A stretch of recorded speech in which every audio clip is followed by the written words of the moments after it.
First up, ever since it appeared on a London stage at the turn of the last century, Peter Pan has captivated audiences warmed by its return to innocence. But how did the story come to be? How did playwright and author J.M. Barrie conjure his magical world?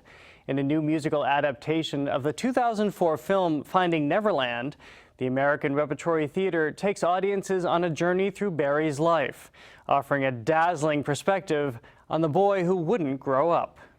Finding Neverland follows J.M. Barrie, the failing Scottish playwright who turned his career around with Peter Pan in 1904. Directed by the American Repertory Theatre's Diane Paulus, the show mines the fantastic, the whimsical, and the magical.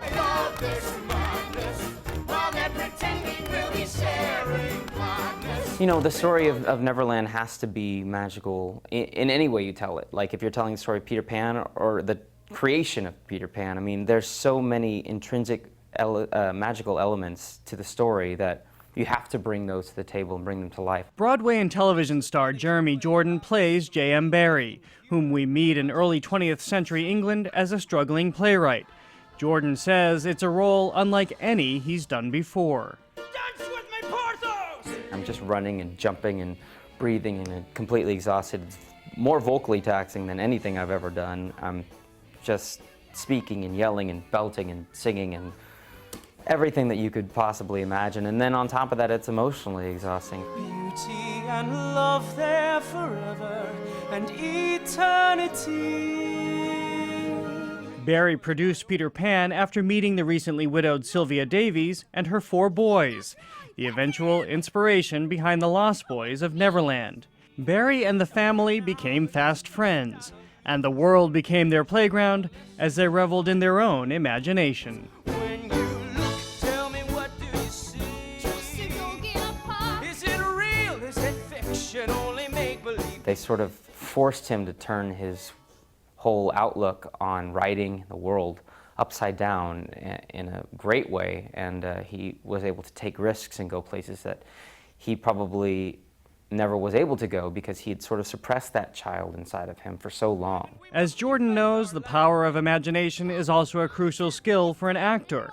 By returning to the childlike innocence of make-believe, Jordan says he's grown as an actor and as a human being. You can, you know, pretend that you're something incredible even if you're too scared to do that in real life. And I think over time it tends to affect you as an artist, and as I've been an actor longer and longer and longer, I've opened up more as a person, and I've began to take more risks in my own life in terms of exposing, you know, all the things that are inside. And so, I mean, it's had a great positive effect on me. Laura Michelle Kelly plays Sylvia Davies.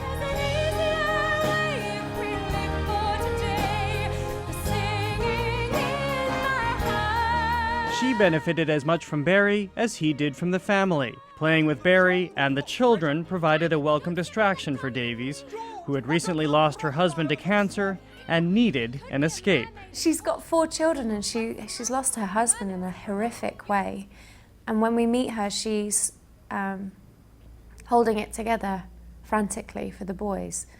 And it's been a bit of time, but there's still pain there. But remember what you promised me, that we would stand together, that we'd get through this together, yes? And she meets a man who makes her children laugh, which opens up the door to new possibilities in her life again. But with a little imagination, like a trip up the Amazon River with Teddy Roosevelt, Look out! It's a waterfall! her troubles started to melt away. One of the most exciting parts of the show, says Kelly, is working with the 4 child actors who play her sons. These kids are amazing. I'm always astounded with what they can do. And they're all younger than I was when I started. And they're geniuses, and they're teaching me so much. And with these young actors leading the way, the possibilities on stage seem endless. But there's more to the show than just imagination and fun, says Kelly. It reminds us that a little play goes a long way. I think the best way to deal with tragedy is to get in touch with your inner child. And I think it's a good lesson for most people to, okay, here's a door, and here's how you can get back there.